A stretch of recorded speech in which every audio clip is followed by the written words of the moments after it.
küçük bir dere.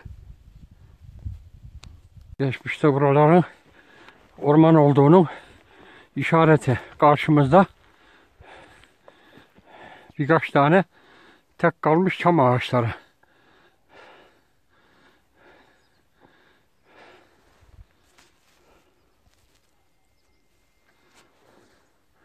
Solda 2 tane, 3 tane, bir de şöyle ortada, daha yukarıda ve şuralarda bodur ağaçlar.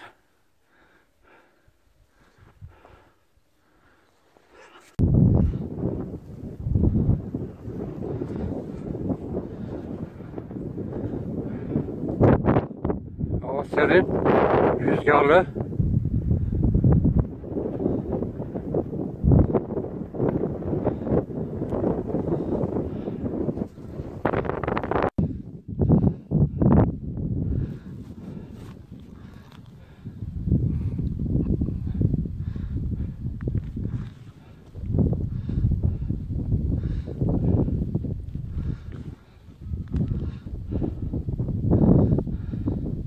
Kızıldere, birçok yerde bodur ağaçlar, çam ağaçları.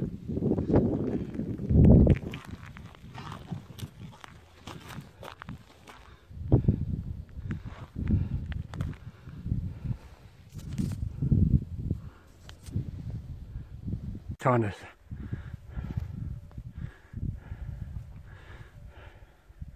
İşte çam ağacı. Karşımızda hemen, küçük olanlar da sağda solda. Bunlar da hepsi hemen hemen alış yemişen gibi diğer ağaçlar. Uzak olduğu için bu ağaçlar burada kalabilmiş yani. İnsanların buraya gelip gitmesi biraz, buradan bunları götürmesi falan biraz zor. O sebepten bunlar hayatta kalabilmiş.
Kızılderede üst taraftan gelen dereler aşağıda birleşerek tek dere haline geliyor.